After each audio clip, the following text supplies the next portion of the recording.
So we always hear about you as the scorpion, of course, right? Scorpio. But a lot of you might know that the classical symbol for Scorpio was the eagle. And that's what Spirit was showing to me when I tuned into your energy, was this eagle soaring higher and higher and higher, and then circling as they do when they're hunting, right? To get an idea of how exactly to zoom in on their prey. And Spirit was talking about a higher perspective, right? Because that's why that was the symbol for Scorpio, because when they are not, you know, down here on the ground stinging people and kind of being obsessed with being armored and pointy and all that stuff, the saying went that then they become the eagle that is able to see and understand and transcend so much because of their ability to have perspective. So the other thing that Spirit was connecting that to, oh hi, by the way, Scorpio, I'm Madeline. If we haven't met before, excited to get into your cards, which we will do in just a second. Spirit was talking about Mars conjunct Uranus in your house of partnerships. The conjunction happened in Taurus, which is your opposite sign. So if you're a Scorpio rising, that's that 7th house of partnerships. But regardless of where you have your Scorpio placements, that same theme is getting activated. And if you want to look at your chart and see where Taurus falls, which house that Taurus rules, that'll tell you a lot more specifics about where you might be experiencing kind of explosive change, or at the very least, like revolutionary action is also a phrase that Spirit is using, which I really like. Big surprise, Scorpio, revolutionary. But this is very seriously earth-shaking energy, okay? And in the house of partnerships, that's, you know, we think partnerships like romantic, but house of partnerships is also the house of oppositions, open enemies, and meeting events and people in the external world that seem to mirror whatever it is that's going on inside of us. It's like life finds a way to bring our patterns to our attention, right? And Spirit wants you to take that as a compliment and be like, okay, now that you have this new perspective, Eagle, now how do you want to handle this same type of person, or this same type of problem, or this same type of relationship, or whatever. All right, let's get into your cards.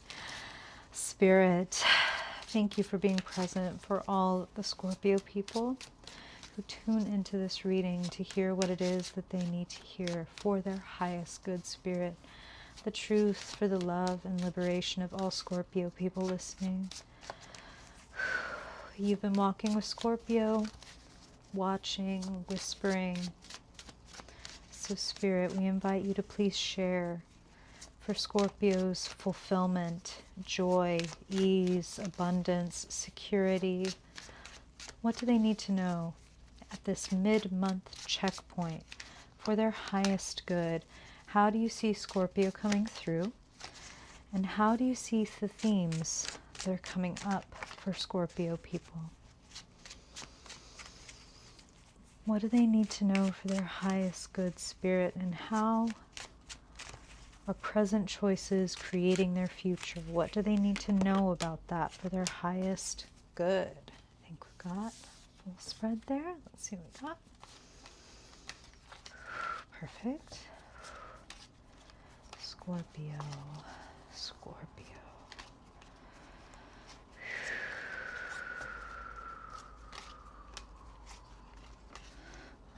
Okay. Let's see what we got here. Hey. Woo! Well, the Scorpio card. Hey, love to see that. I mean, that's not as fun to see. But listen, all's well that ends well. Wow, that's like the title of your reading right there. Really, truly, all is well that ends well. Scorpio, let's talk about it. You are not one to shy away from your feelings. Spirit is saying a couple of things right off the bat, one of which is very just plainly, some of you are honoring a death. Like some of you might experience an anniversary in this time, in this back half of the month of July, that it just reminds you of a time that has passed. That will not be true for every Scorpio, but I'm an intuitive reader, Scorpio, so Spirit's bringing through different messages that are going to apply to different Scorpios.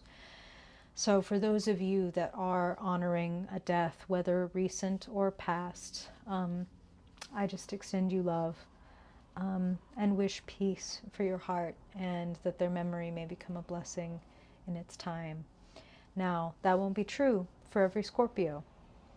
For others, a phase of life is firmly shutting down, and I think it's a fair trade. That's what I'm hearing. I don't mean any disrespect to those of you who are going through something more serious, but there are some of you where it's like, I've done this, I've done everything that I can.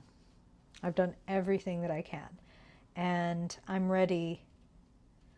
And if not ready, I'm resigning to the fact that this is over. Eagle eye. This is the heart of the matter, the Ten of Swords. So this isn't per se an event. This is like, notice what in the symbology is showing you that it's time to let it go.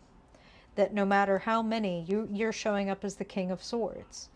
And with the Ten of Swords, it's like even the King of Swords couldn't persuade, debate, cajole, convince this person or this institution to like approve of them. And Spirit is like, we promise that in the long run, which are what both of these cards represent, the situation evolving, the long-term future, right? You will find that you have a different home, okay? So current situation is that Death card. Shutting the door, and Spirit is really drawing my eye to the flag and the white flower, and they're saying waving the white flag, right? Surrender. For some of you, this really is like, wow, this was an end of an era, like working, and then, you know, again, very different stories for different Scorpios. Some of you, it's like, I got pregnant and I quit my job. For others of you, it's like, the baby just turned 4 and now I'm going to start doing work again. You know what I mean? Very opposite sides of the coin. So the question is, you know, trust your own intuition. What is a chapter that is ending in your life? And make sure, you know, Scorpio, it's your specialty to kind of leave the wound open or leave the door open, is what Spirit is saying. And I feel like this is a door that is better left firmly closed behind you, knowing that, again, you did everything that you could. And even with your expertise, your quick mind, your powerful words, you couldn't, quote unquote, make it work. If you couldn't make it work, then trust that it wasn't meant to work, because you're a very powerful being, okay? And the situation evolving, Ten of Pentacles, you don't want to prevent this. Again, it resonates and matches with the long-term future, which is Four of Wands, happiness, home, family. There is the promise of something far more beautiful, so Spirit warns you away from getting stuck in looking at what isn't working or what has passed. Like, no, but I wanted these cups. I know these cups are still there, but whatever. What about these? You know what I mean? We're in danger of that when we get, like, maybe hooked on an ex. And it's like we can't even see how the world is still full of love. Or whatever, you know, sometimes, again, with a literal death. I've been there, a lot of us have been there, where it's like, what the fuck, what matters? Who cares? Oh, I used to love that TV show. Who gives a shit about that TV show? This is happening, right? So for those of you that need to mourn and grieve, please do that. Cry until you are done crying. And please, once in a while, do remember to look over your shoulder and remember that there are very real and lasting loves and adventures and opportunities that are on the other side of this thing for you. So whether that's a breakup or the loss of a job or the quitting of something or someone, the future is very bright. So it's okay if for a while you feel defeated in any way, Scorpio. We all know that you're a phoenix. Listen, we talk Scorpio, we talk eagle, but that's your other symbol, right? The phoenix. So yes, I have to die so that I can arise again more powerful. Yes, I really needed to do everything that I could so that I could rise again with no regrets. That's something that Spirit is saying. So, family, wealth, productivity that is so powerful and generous that you have the ability to share its fruits with other people. Four of Wands, oh my God, I found my home. I found my family. Whether that is blood, whether that is marriage, or whether that is chosen friend and that kind of family. So, if you worry that you won't find better or different or more, you needn't be afraid, Scorpio.